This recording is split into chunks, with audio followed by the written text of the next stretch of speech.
Till now, we talked about outside application on skin, but we say that skin is a reflection of our inner health. So nutrition plays an important role in skincare. So, what specific food regimen would you suggest to be followed for good skincare?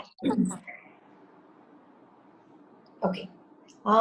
So when we're talking about dance and dancers here specifically, um, I'm going to look at dance in a slightly broader perspective.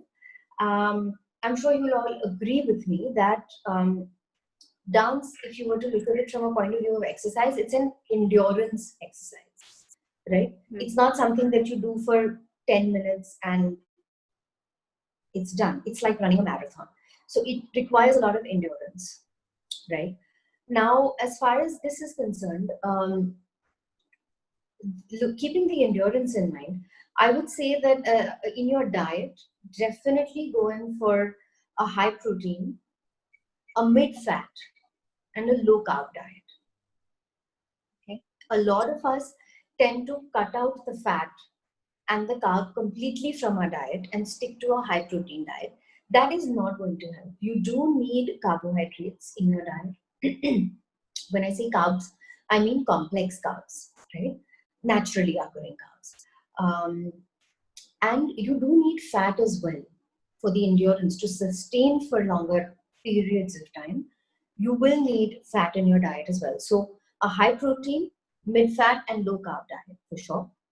Apart from that, it is extremely important as dancers when you're doing your daily riyaz. There's a lot of flexibility that we do in the form of say yoga, or there's a lot of cardio that just lands up happening. But what we do not do is a lot of strength training.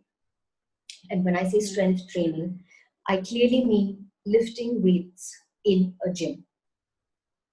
Unless you're going to do that, you're not going to be doing justice to your body. And if dance is something that you're looking, and I think all of you are probably younger than me, but if you're looking at continuing dance, say for the next 20, 30 years, then you definitely need your body to be in great shape, which is not going to happen just by having a good diet. You will need to get into strength training, into strengthening. It's good for your posture. It's in later times, it's good for your joints as well, right? For your spine, for your knees, ankles, shoulders, everything. So both of these things together is definitely what I would recommend. As far as your skin is concerned, and even the rest of your body, one rule of thumb that you all must remember is say no to sugar. No sugar of any type, right? Okay. Naturally occurring sugars are fine, but your white refined sugar, brown sugar, your jaggery, good, honey, all of these are not recommended. We tend to take the easy way out and say, I don't have sugar, but I just have, gulacha chaha. But that's not going to work either because it's metabolized in your body in the exact same way, right? So definitely say no to sugar. Say no to anything that comes out of a bakery. Okay, so biscuits, bread, cookies, curry, anything that is made in pates, Santosh Bakery.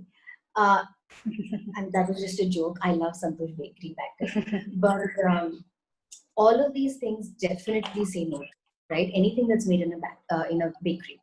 Apart from that, as a general rule of thumb, remember foods that have a shelf life should definitely not be consumed. Anything that is processed or has a preservative. As far as foods are concerned, your skincare products need preservatives. Your food doesn't need preservatives. Food, eat fresh food, right? So as far as you follow these few things, you will steer away. And why I said bakery and processed food is because they do have a high content of sugar. There are different types of sugars. The package will not say sugar. The package will say different names of sugars that you're not even familiar with. But if you keep this in mind as a general rule, you know that you're keeping away from as much sugar as possible, right? Sugar is something that definitely creates hormonal disturbances in your body. It causes you to fatigue. It brings about premature aging. It is an implicator in many, many, many disorders and metabolic disorders that will be with you for life if you don't put a check on your intake now. Right? So I'm not Okay. trying to scare you, but this is something that is, it's just about building a habit. Once you build this habit, you're not going to miss that sugar anymore. Any kind of sugar. Your fruits are fine. You can eat fruits. Don't overdo it with the fruits. Some people just go on a fruit diet altogether. Don't do that Hmm. either. But this is one main thing. And for those of you that are prone to acne, you can steer away from milk. Milk is Hmm. not good for acne prone skin. And this research and quite a few papers have been published on the fact that uh, the intake of milk is linked to acne. So, All right. Thanks, Purva. Thanks for the information. you're welcome. Yes, so you specified about the internal process. So coming back again to the makeup, I guess. So do you suggest any specific steps to apply your makeup, and also about the about removing the makeup? Yes. So, as far as makeup is concerned, like we've discussed before, Yeah. the purpose of makeup is to cover and highlight, right? Yes. Now that looks good only if it's applied over skin that is even. Now, even skin is not something that you achieve in a day, for Yes. which you will need to get into the habit of a daily skincare routine, right? Now, for you guys, I think most of you that I'm chatting with right now are in your 20s, Almost. almost. Yeah. So, for younger people, just using a moisturizer or a sunscreen is, and a sunscreen in fact, is more than enough to start yourself and get yourself into the habit of a skincare routine, right? Okay. So what I'm trying to say here is that if you regularly moisturize your skin, uh, you are creating a good backdrop for your makeup, Okay. right? So, say now if we had to come down to the day of a performance or a shoot where you need to do makeup, I Mm-hmm. would recommend that you moisturize your skin extremely well the night prior to your performance or your shoot. The next morning, once you wake up, you rinse your face just with water. Don't use a face wash in the morning. After you've rinsed your face with water, if you think that you need some more moisturizer, you can use moisturizer. Otherwise, that is the ideal way to get your makeup on. Now, a lot of people Okay. use something known as a primer. Now, what is a primer? A Yes. primer is something that basically primes or preps your skin for the makeup that you're about to apply over your skin. So, there are ready-made primers that are available that many brands, I think, offer a primer. But Yes. if you are in the habit of using a moisturizer regularly, then your regular moisturizer is an excellent primer. So all you Okay. need to do is just say you have an evening performance, you just rinse your face with water, use a good amount of moisturizer about 20 to 30 minutes before you start your makeup, and you're good to go. Right? And Okay. then you start applying your foundation. Once you've applied your foundation, for people who have oily skin, you could use like a translucent powder and then use a makeup setting spray. Many brands make a makeup setting spray that you can spray over your translucent powder. So in Okay. that way, you don't your sweat doesn't land up, uh, washing away your makeup. Mm-hmm.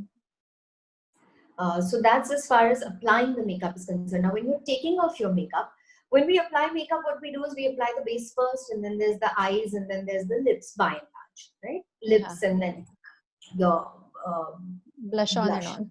Yeah. Now, when you take it off, your foundation is the last to come off.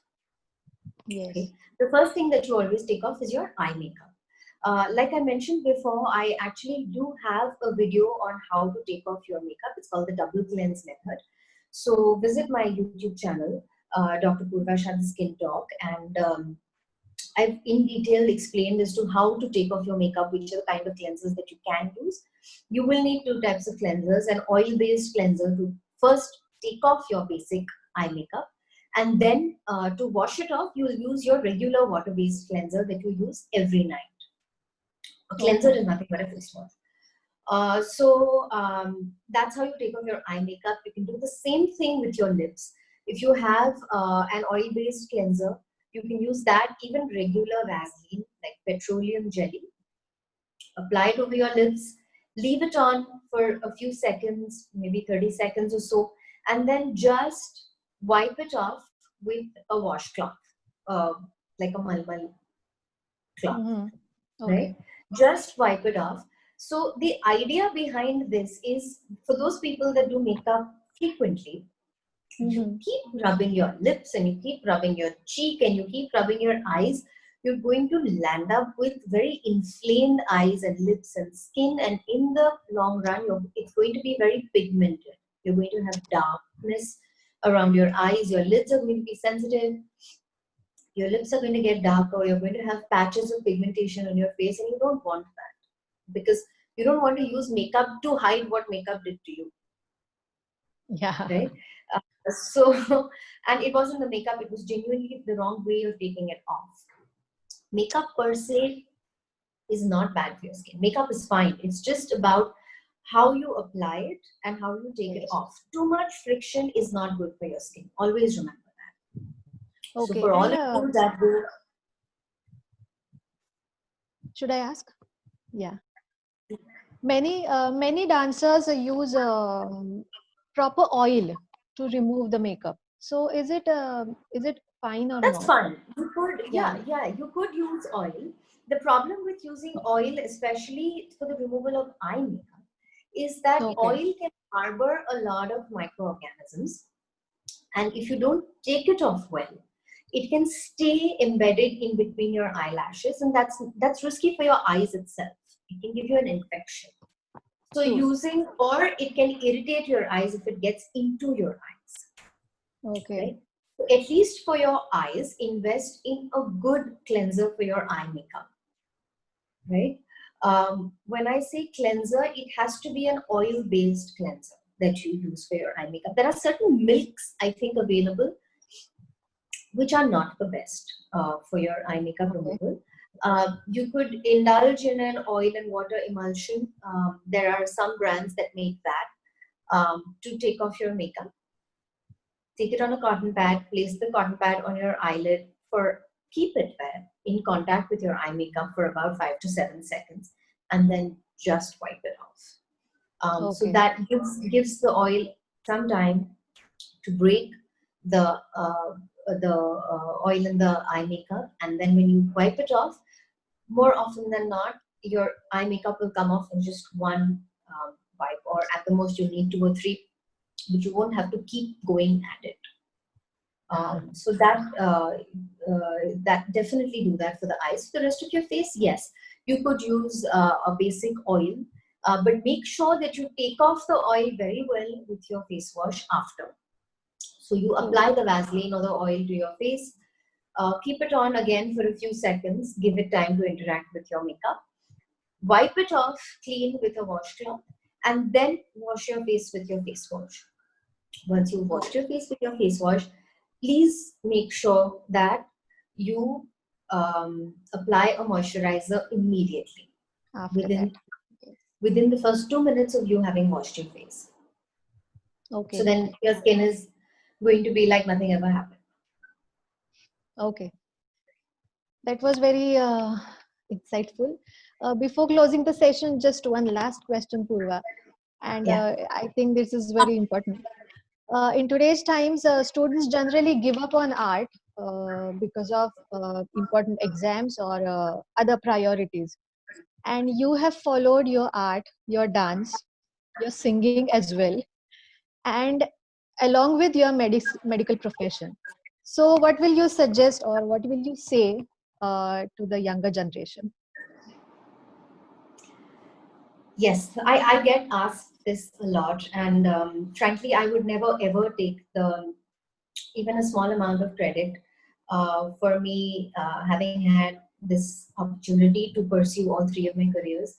Um, all of this credit goes to my parents and my gurus. It was very simple. When I go back and think about my 10th standard exams and my 12th, which was very important because I had to get to science and then I had to get to medicine. So it was important that I did well in my 10th and my 12th. But as I gave those exams, not going to dance class, not doing singing riyas was never an option. Nobody gave me that option. Nobody said that you have an exam coming, so don't go to class or don't do your riyas, or Guruji will not come home. I think it was fairly simple. This is everything that you have to do. So now figure it out and do it. And I was so young back then that it wasn't. Of course, I started learning dance when I was 5.5 years old, and I started music when I was 7. So of course, I had begun to really like both. I was in love with both my art fields at that point of time, but the conviction to and the determination was definitely instilled in me by my teachers, my gurus, and my parents. So I think it's very simple. You just don't give yourself the option. Now I'm a mother of a 6-year-old, and I have my own clinic and all of that. But even today, I don't give myself the option to think otherwise. I don't. So I think it's all in here. And if you have that determination, then there's nothing that can really stop you. I mean, when they say that if you put your mind to something, um, anything is possible. That's very true. So I think I don't. The best is not to overthink it and just do it. Thank you so much, Poorva. Thank you so You're much. That welcome. was so interesting interactive session with all Mrunmay Neha. And on behalf of Nrityayatri, Meghna Sabde Tai, I again thank you for joining us and for all your important thoughts. Thank you so much, Swarada. Thanks, Meghna, for having me on this session. It was very, very interesting, and it was so much fun chatting with all of you about skincare and hair care and everything. And looking forward to meeting you all in person once all of this is over. For And sure, we'll meet. for everyone who's viewing us, I hope you all are safe at home, and I hope you all are healthy. And I wish you health and prosperity in the future to come. Thank you so much. Thank you. See you soon. See you.